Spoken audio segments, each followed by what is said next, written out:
Excerpt from Satirical History of South Carolina. New, all-too-true blue, alternative state histories. Time immemorial. Waterfalls. The first thing in South Carolina was a moving conglomeration of billions and billions of water droplets. The water that falls into Lake Jockassie, imaginatively called Lake Jockassie Falls, is by far the most significant thing the state has ever seen. Not only did it invent the waterfall hairdo, worn by every fashionable person from Lady Godiva to David Lee Roth to Lady Gaga, Lake Jockassie Falls is also the source of the Atlantic Ocean. Doubters and haters may raise an eyebrow or two at this assertion, but in prehistoric times, before scholarly tomes such as this book were published, Lake Jockassie Falls ran backwards. This not only caused problems for spawning salmon, who then had to row against the current, but it also filled up the big basin between America and Africa with water. After untold millennia, this grandest of canyons filled to the point where it became first a lake, then a big lake, then the Atlantic Ocean, stretching from land to shining land. This only continued until people came along, too shy to flow backwards with people watching, didn't want to draw attention to itself. Lake Jockassie Falls then relaxed its stomach muscles and let the water flow over the precipice, much to the relief of the exhausted salmon. Here's Lake Jockassie Falls nowadays, doing what it does now. Hey, droplet H2O 1794105, where were you last year at this time? Well, droplet H2O 9816952, if I recollect correct, I was way over yonder in Tasmania, watching the blue gums and the Tasmanian devils. Where were you? 1526, Spanish failed to get a foothold. In 1526, the Spanish, led by Don Quixote de la Mancha, the Knight of the Rueful Countenance, and his trusty sidekicks Sancho Panza, Rocinante, and Dapper, attempted to found a settlement for Panza to govern.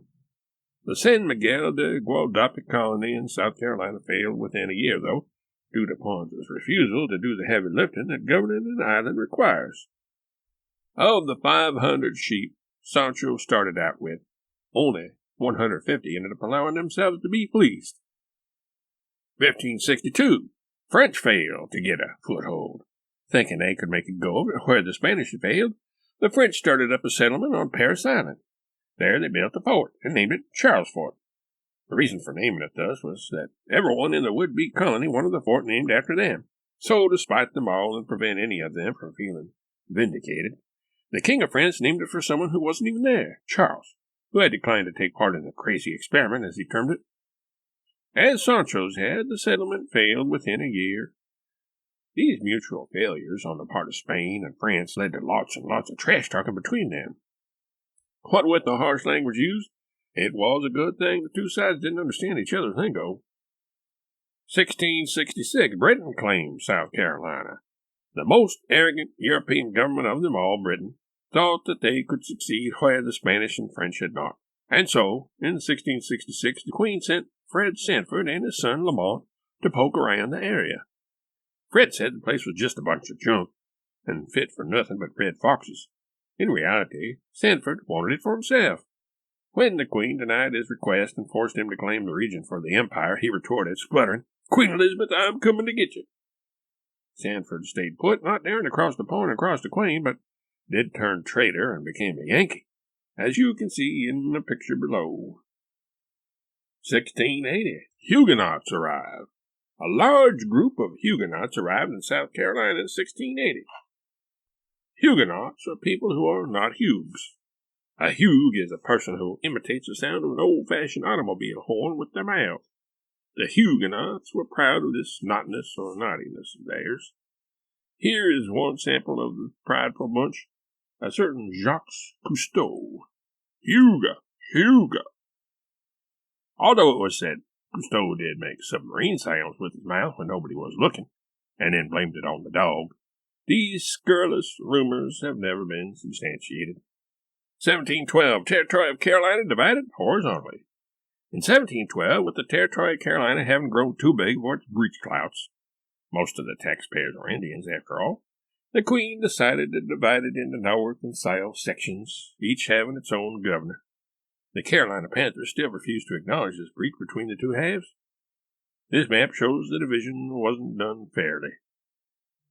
In the map above, South Carolina is redder than North Carolina because the sun shines brighter down there, resulting in more people being sunburned. 1718, Blackbeard and Stede Bonnet. In 1718, the pirate known as Ed Teacher, real name Blackbeard, sailed into Charlestown and hosted an open house, actually open ship, by insisting that residents of that place come to his ship to be entertained. Some overstayed their welcome, and their relatives had to come and get them, gifting Blackbeard some money to compensate him for all the grog his guests had drank. Here's Blackbeard supervising the loading of some barrels of RC Cola that had been given him by the good citizens of Charlestown. "Avast, mateys, ahoy with that sweet grog!" Another pirate, Stede Bonnet, hung around at White Point that same year. He was called Stede Bonnet because he wore a hat in the same manner that horses do, with holes cut out for his ears, which was actually pretty smart because that way the hat stays on, even when you're riding a horse really fast and bumpily. For example, while playing polo, chasing foxes, or trying to evade a vigilante posse. 1856, Brooks, Kane, Sumter Mule. In the halls of Congress in 1856, Foster Brooks, drunk as usual, caned Charles Sumter Mule. To cane someone means to knight them on the shoulder with a gentle rap from a stock of pure cane sugar, from Hawaii, or as they called it then, the Hoagie Islands. Brooks was honoring Sumter Mule in this way for his having delivered an eloquent speech on South Carolina, wherein he stated that it is too small to be a republic, yet too large to be an insane asylum. 1861, Secession. South Carolina was kicked out of the United States in 1861, when it fell delinquent on its dues to Congress. Soon thereafter, angry and embarrassed, a mob of out-of-control South Carolinians lobbed spitwads and bottle rockets at Fort Sumter Mule and Charleston Harbor. They then rode off on whatever animals were at hand, whooping and hollering and shouting, "You call this a government?" as seen below. 1862, Bobby Biggs borrows a boat. Being a big fan of belligerent barristers, such as those gents who infest Congress, in 1862 a South Carolina citizen named Bobby Biggs borrowed a boat from the secessionists, those who refused to pay their dues at Congress. The boat was filled to the gunwales with guns and ammo. Biggs took it and delivered it to the pro-Congress forces. Some irresponsible cartoonist painted a picture of Biggs, but mangled the story beyond recognition, even getting the man's name wrong. But I'm including it here anyway, because this way you at least get an idea of what Bobby Biggs looks like. 1865, Sherman attends Columbia. In early 1865, a general is a person who is very circumspect in their speech and never gets into specifics. They always deal in generalities. Billy Pontiac Sherman was on a hike with some friends. Those in Charleston feared he was coming their way. He had a bad reputation for always eating all the pralines, and although the Charlestonians were hospitable to a certain degree, praline rationing had been implemented, and they wanted to hide their stash from this greedy-guts omnivore. How relieved the Charlestonians were when Sherman and his friend Mr. Peabody et al. Turned away from them and towards Columbia. Sherman knew what he was doing. Many South Carolinians had sent their surplus pralines to Columbia for safekeeping, figuring Sherman would never go there, but he did, and ate all the pralines. What a hog! In a last futile attempt to prevent the pralines from falling into Sherman's mouth, the Columbians burned their secret stash. If they couldn't have the pralines, then nobody could. This attitude and subsequent corresponding action really burned Sherman up. 1865 to 1877, end of hostilities, Reconstruction. All good things must end. So too with the polite Civil War, which came to a conclusion in 1865 on the Appomattox tennis court, when General U.S. Stipend defeated Bobby Lee in a tennis match. Lee had forgotten to pack tennis shoes and was forced to play in his clodhoppers, to his great disadvantage. As a recompense for his praline heroics during the war, General Sherman had a tank named for him, whereas U.S. Stipend became president. That's when Reconstruction set in, where all the burned buildings in the South were phoenixed, reconstructed, at taxpayer expense. After Stipend left the White House, though, a shady deal was made in a smoke-filled room, and R. Bob Hayes, the fastest man in the world at the time, became president. The deal that got Hayes into the White House was the backroom operatives would install Hayes as president, even though his opponent, Watson Matilda, had garnered more votes. if Hayes would deconstruct Reconstruction, do away with it. Tilden actually had more electrical votes. In modern times, these are called electronical votes. But back then, in the days before computers, they were electrical votes. Then Hayes, but it was close. This photograph, provided by Inkvisitor, shows the state of affairs. The blue represents votes for Tilden, the pink represents votes for Hayes, chosen because of the color tutu that Hayes habitually wore. The blue's ear, the color the Tilden ear that area was. The dark pinker, the color the Hayes ear. The gray areas didn't give a hoot, with Utah, the section of West Texas, being the unhootiest of all.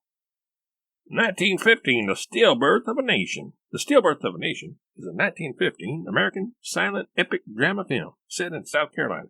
It was directed and co-produced by Andy Griffith's evil twin D.W. and starred Lillian Fish. The screenplay, the words spoken during the film, was adapted from a novel play entitled The Crazy Klansman by Dixie Cup Tommy. The movie, considered mildly entertaining at the time, revolves around a man with MPD, multiple personality disorder. As you can see in the picture below, he couldn't decide whether he was a crusader, a masked bandit, or a unicorn. Mommy, help! What do I do with this flaming sword? 1968, Hickory Wind. Graham Cracker Parsons, who would go on to stardom as a member of the Turtles and be featured on their groundbreaking album, Sweetheart of the Pond, wrote and recorded his signature song, Hickory Wind, in 1968. It's called a signature song because he signed his name at the bottom of the lyrics. He was afraid somebody else, like McGuinn or McGuire, would take credit for it. They were getting higher, and he didn't know what they might stoop to in order to get a little extra spending cash. The lyrics of Hickory Wind tell the poignant tale about the time Andrew Jackson had a severe case of dyspepsia. Before you waste your sympathy on him, this was a case of self-inflicted malady if there ever was one. Ajax had chugged down a whole case of Pepsi in 17 seconds. So, why is it mentioned here? The lyric contained the following unforgettable line. In South Carolina, there are many tall pines. When other singers' voices blended well with Graham's, it was said that they were parsimonious. 1977, Carolina Nightmares. There are some things you should know about the Marshall Tucker Band. The first is, they're from Spartanburg, South Carolina. This is a place founded by one of the Spartans. Although the fashions are understated there and even front rooms are only sparsely furnished, the citizens of that town are proud to boast Spartacus as one of their native sons. The second thing you should know about the Marshall Tucker Band is that, like ZZ Top, there's nobody in the band named Marshall Tucker or ZZ Top.